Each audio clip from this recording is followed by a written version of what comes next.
Hi hello friends, welcome to Harsha my YouTube channel. నేను హర్ష. చూసుకుంటే కనుక ఆఫ్ఘనిస్తాన్ అయితే ఈరోజు మ్యాచ్ అయితే గెలవడం జరిగింది బంగ్లాదేశ్ అగెనిస్ట్గా. చాలా ఇంపార్టెంట్ మ్యాచ్లో లాస్ట్ బాల్ వరకు అయితే థ్రిల్లర్గా అయితే మ్యాచ్ అయితే జరిగింది. బంగ్లాదేశ్ని అయితే ఓడించడం జరిగింది. తర్వాత ఇప్పుడైతే సెమీస్లోకి వెళ్ళిపోయారు. బట్ మనకు చూసుకుంటే కనుక ఆఫ్ఘనిస్తాన్ క్రికెట్ అండ్ ఆఫ్ఘనిస్తాన్ కంట్రీకి వాళ్ళ ఫ్యాన్స్ అందరికీ కూడా చాలా స్వీట్ విక్టరీ అని చెప్పుకోవచ్చు. ఎందుకంటే ఆఫ్ఘనిస్తాన్ చూసుకుంటే కనుక చాలా పేద దేశం అండ్ ఆల్సో చాలా ట్రబుల్స్ని ఫేస్ చేసింది చాలా ఇయర్స్ నుంచి. బట్ ఇప్పుడు చూస్తే కనుక ఆఫ్ఘనిస్తాన్ ఆడిన తీరు అయితే వాళ్ళ ప్రజల్ని అయితే చాలా సంతోషాన్ని సంబరాలను అయితే ఇచ్చిందని చెప్పొచ్చు. మనందరం చూసుకుంటే కనుక ప్రతి ఒక్క క్రికెట్ ఫ్యాన్ కూడా ఆఫ్ఘనిస్తాన్ విన్ని ఈవెన్ ఇప్పుడు ఇండియా ఫ్యాన్స్ కూడా చాలా హ్యాపీగా ఫీల్ అయ్యే సిచ్యువేషన్ చెప్పుకోవచ్చు. ప్రతి ఒక్క క్రికెటర్ ఎక్కడున్నా సరే ఆఫ్ఘనిస్తాన్ ఆడిన తీరు, వాళ్ళు పడ్డ కష్టానికి తగిన ఫలితం అయితే లభించిందని చెప్పుకోవచ్చు. అండ్ మనం చూసుకుంటే కనుక ఆస్ట్రేలియా మీద ఇండియా గెలిచింది అండ్ ఆఫ్ఘనిస్తాన్ కూడా ఆస్ట్రేలియా మీద గెలిచి ఉంది. బట్ ఇక్కడ important match Afghanistan versus Bangladesh match ఖచ్చితంగా గెలవాల్సిన మ్యాచ్ అని చెప్పుకోవచ్చు. చూసుకుంటే కనుక సెమీ సిచ్యువేషన్ చూసుకుంటే కనుక గ్రూప్ స్టేజ్కి వచ్చేసరికి ఎవరిని అడిగినా ఇండియా, ఆస్ట్రేలియా తప్ప మిగతా టీంలు అయితే లివ్ చెప్పవచ్చు. బట్ అక్కడి నుంచి మనం చూసుకుంటే కనుక ఆస్ట్రేలియా మనం చూసుకుంటే ఆఫ్ఘనిస్తాన్ చేతిలో ఓడిపోవడం వల్ల వాళ్ళకైతే అక్కడ 2 పాయింట్స్ మిస్ అయ్యి ఆఫ్ఘనిస్తాన్ రూట్ వేసుకుంది సెమీస్కి. బట్ ఇండియా వచ్చేసి ఆ రూట్ని క్లియర్ చేసిందని చెప్పుకోవచ్చు. నిన్న జరిగిన మ్యాచ్లో ఆస్ట్రేలియాని ఓడించడంతో ఖచ్చితంగా ఆఫ్ఘనిస్తాన్ గెలవాల్సిన సిచ్యువేషన్ వచ్చింది. ఎందుకంటే నెట్ రన్ రేట్ వాళ్ళ తక్కువ ఉంది. సో ఖచ్చితంగా గెలిస్తే కనుక వాళ్ళు సెమీస్కి వచ్చేసారనే సిచ్యువేషన్లో మార్నింగ్ 6 అది ఇండియా టైం ప్రకారం 6 మ్యాచ్ స్టార్ట్ అయింది. బట్ వర్షం కారణంగా మ్యాచ్ ఆగుతూ వచ్చింది. నేను లేచేసరికి ఆల్రెడీ అక్కడ బంగ్లాదేశ్ వచ్చేసి చేజింగ్ చేస్తున్నారు. ఫస్ట్ ఓవర్లోనే 11 రన్స్ వరకు వచ్చేసింది. 114 కొట్టారు. ఏంట్రా బాబు పాపం మనకు చూసుకుంటే ఆఫ్ఘనిస్తాన్ అంత మంచిగా ఆడి ఇక్కడ ఓడిపోతే అదంతా చేసిన ఫలితం అంతా అది వృధా అయిపోతుంది కదా, వాళ్ళు చేసిన కష్టం కూడా అనుకుని నేనైతే ప్రతి ఓవర్లో వికెట్ పడాలనుకున్నాను. బట్ చూసుకుంటే కనుక లిటన్ దాస్ అయితే లాస్ట్ బ్యాట్స్మెన్ ఎప్పుడైతే అవుట్ అయ్యాడో నాన్ స్ట్రైకర్లో తనైతే నిలబడే ఉన్నాడు. మిగతా బ్యాటర్లు ఎవ్వరూ నిలబడలేకపోయారని చెప్పుకోవచ్చు ఆఫ్ఘనిస్తాన్ దాటికి అండ్ బౌలర్ల దాటికి. అండ్ చూసుకుంటే కనుక బంగ్లాదేశ్ కూడా ఛాన్స్ వచ్చింది ఏంటంటే 12 ఓవర్స్ లోపు చేజ్ చేయాలనే వరకు. వాళ్ళు కూడా ఈ మ్యాచ్ గెలిచిన ప్రాబ్లం లేదు కదా, అంటే తర్వాత గెలిచిన అంటే దానివల్ల ఉపయోగం లేదు. 12 ఓవర్స్లోగా 114 కొన్నిసార్లు వర్షం పడ్డది కాబట్టి కొద్దిగా పిచ్ మంచి బ్యాటింగ్ మీదకి వస్తుంది బాల్ కాబట్టి మంచి అడ్వాంటేజెస్ అవుతుందని వాళ్ళు స్టార్ట్ చేశారు. బట్ ప్రతి ఓవర్లో వికెట్స్ అయితే వచ్చాయి. మనం చూసుకున్నాక ఫజల్ ఫారూక్కి మళ్ళీ ఒక వికెట్ తీయడం జరిగింది సెకండ్ ఓవర్లో. దాని తర్వాత నవీన్ ఉల్లాకి వచ్చేసి బ్యాక్ టు బ్యాక్ వికెట్ తీసేశారు. 30కి 3 వికెట్స్ అయినా 3 ఓవర్స్లో. మళ్ళీ అక్కడ వర్షం పడే కొద్దిగా మళ్ళీ వచ్చేసేసరికి వికెట్లు పడుతూనే ఉన్నాయి. ఒక ఎండ్ నుంచి లిటన్ దాస్ ఆడుతూనే ఉన్నాడు. చాలా ఇంట్రెస్టింగ్గా జరిగిందని చెప్పుకోవచ్చు. తర్వాత రషీద్ వచ్చేసి తను కూడా 2 వికెట్లు తీసేసాడని చెప్పుకోవచ్చు. తను ఒక ఓవర్లో. దాని తర్వాత మిగతా బౌలర్లు కూడా మంచిగా బౌలింగ్ అయితే వేయడం జరిగింది. నూరు ఎప్పుడైతే బౌలింగ్ అటాక్లు వచ్చాడో అప్పటి నుంచి సిచ్యువేషన్ మారింది. తను రన్స్ ఇవ్వలేదు.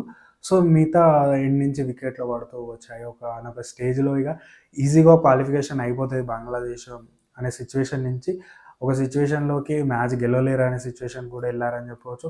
అండ్ కొద్దిగా ఒక ఫన్నీ ఇన్సిడెంట్స్ కూడా అయింది. ఏంటంటే డక్వర్త్ లూయిస్ ప్రకారం వర్షం వచ్చే ముందు ఒక 2 రన్స్ అహెడ్ ఉన్నారు ఆఫ్ఘనిస్తాన్. నాకు తెలిసి 13th ఓవర్ అది. అప్పుడు నైబ్ అనుకుంటా సడన్గా స్లిప్లో ఉండి నాకు క్రాంప్స్ వచ్చేసి ఆయన పడిపోవడం, అక్కడ ఒక 1 మినిట్ తేడాలో మళ్ళీ మనకు కవర్స్ రావడం అక్కడ కొద్దిగా ఫన్నీగా అయింది. బట్ తను మళ్ళీ వచ్చి తను వికెట్ తీశాడు. అక్కడ నుంచి మ్యాచ్ టర్న్ అవుతూనే రావడం జరిగిందని చెప్పుకోవచ్చు.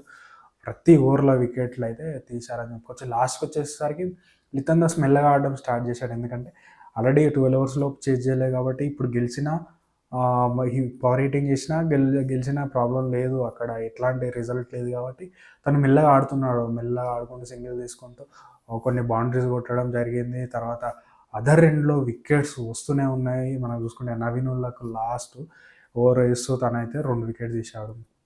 చూసుకుంటే కనుక ఇక్కడ కొన్ని కీ పాయింట్స్ అయితే ఉన్నాయి. ఏంటంటే ఐపీఎల్ వచ్చేసి ఆఫ్ఘనిస్తాన్ బ్యాటర్లకి, బౌలర్లకి, ఆఫ్ఘనిస్తాన్ ప్లేయర్లందరికీ చాలా హెల్ప్ చేసిందని చెప్పుకోవచ్చు. చూసుకుంటే గనక గుర్బాస్ కేకేఆర్‌కి తను టీమ్‌తోటే ఉన్నాడు. తను లాస్ట్‌లో తను వచ్చి కూడా తను మంచి ఇన్నింగ్స్‌లో ఆడాడు. టీమ్‌తోటి ఉండడం వల్ల చూసుకుంటే గనక ఒక 3 మంత్స్ తను బ్యాటింగ్ మీద ఫోకస్ చేయగలిగాడు. అండ్ మనం చూసుకుంటే గనక రషీద్ ఖాన్ కూడా సేమ్ అలాగనే ఎల్ఎస్‌జీ కార్డ్‌తో తను కూడా జీటీ కార్డ్‌తో తను కూడా మంచి బౌలింగ్ అనేది అటాక్ తనకు ప్లాన్స్ అర్థమయ్యాయి. చానా వరకు ఇంప్రూవ్ అయ్యాయి ఐపీఎల్‌తోనే అని చెప్పొచ్చు. దాని తర్వాత చూసుకుంటే గనక నవీన్ ఉల్ హక్ ఎల్ఎస్‌జీకి ఆడడం తను కూడా చాలా ఇంప్రూవ్ బౌలర్ అయ్యాడు. సో, మెయిన్‌గా ఇది. అండ్ ఫజల్ ఫారూక్ వచ్చేసి మనకు సన్‌రైజర్స్ టీమ్ తోటే 3 మంత్స్ ఉన్నాడు. తనని ఆడించలేదు. బట్ తను కూడా అద్భుతంగా బౌలింగ్ వేయడం లెఫ్ట్ ఆర్మ్ పేసర్‌గా తను కూడా షైన్ అయ్యాడని చెప్పుకోవచ్చు. అండ్ నూర్ అహ్మద్ కూడా జీటీకి ఆడతాడు కాబట్టి టీమ్ చూసుకుంటే గనుక చాలా హెల్ప్ అయింది ఐపీఎల్ అనేది. అయితే ఖచ్చితంగా చెప్పగలను. వాళ్ళు చూసుకుంటే గనుక చాలా ప్రదేశం వాళ్ళ గ్రౌండ్స్ కూడా చాలా తక్కువున్నాయి.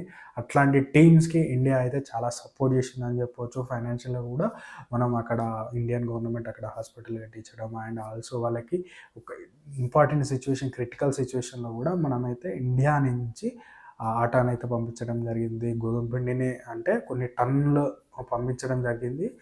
అప్పటినుంచి మంచి రిలేషన్స్ పెరిగాయని చెప్పుకోవచ్చు ఆఫ్ఘనిస్తాన్ అండ్ ఇండియాకి. ఎందుకంటే అక్కడ వాళ్ళు ఎప్పుడు చూసినా, ఎక్కడ వీడియోలు చూసినా మనం చూసుకున్న నా అన్వేషణ వీడియో ఉంటే ఆఫ్ఘనిస్తాన్ టూర్ వీడియో దాంట్లో కూడా తను క్లియర్‌గా చెప్తాడు. ఏంటంటే ఆఫ్ఘనిస్తాన్ పీపుల్ ఎట్లా మాట్లాడతారు ఇండియా గురించి అని మాట్లాడితే, వాళ్ళు ఇండియా విషయాన్ని మాట్లాడితే గనక వాళ్ళు సొంత కుటుంబ సభ్యులు ఏ విధంగా మాట్లాడతారో ఆ విధంగా మాట్లాడడం. అండ్ చూసుకుంటే గనక పాకిస్తాన్ గురించి మాట్లాడినప్పుడైతే శత్రువుగా చూడడం అనేది ఆఫ్ఘనిస్తాన్ కూడా చేసింది. ఎందుకంటే వాళ్ళకు మనం తిండి పెట్టాము అనే ఒక విశ్వాసం అయితే 100% ఉంది. వాళ్ళ ప్రజల మాటల్లో ఉంది. అండ్ ఇండియా టీమ్ విషయానికి వస్తే గనక టీమ్‌లో కూడా ఇండియా చానా సార్లు వాళ్ళకి టెస్ట్ మ్యాచ్‌ను ఇండియాలో జరిపించడం ఇండియాకి. అండ్ అవి చూసుకుంటే ఆఫ్ఘనిస్తాన్ కూడా చూసుకుంటే గనక చాలా రెస్పెక్ట్ ఇస్తారు.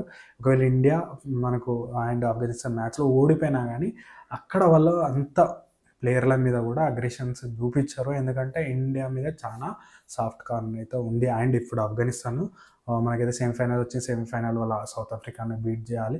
అండ్ ఫైనల్ రావాలి. అండ్ ఇండియా కూడా ఫైనల్‌కి వస్తే గనక ఈ 2 టీమ్స్‌లో నాకు ఒకవేళ ఇండియా గెలిచినా నాకు 40% హ్యాపీనెస్ ఉంటే, ఒకవేళ ఆఫ్ఘనిస్తాన్ గెలిచిన మాత్రం 60% హ్యాపీనెస్. ఎవరు గెలిచినా ప్రాబ్లమ్ లేదు.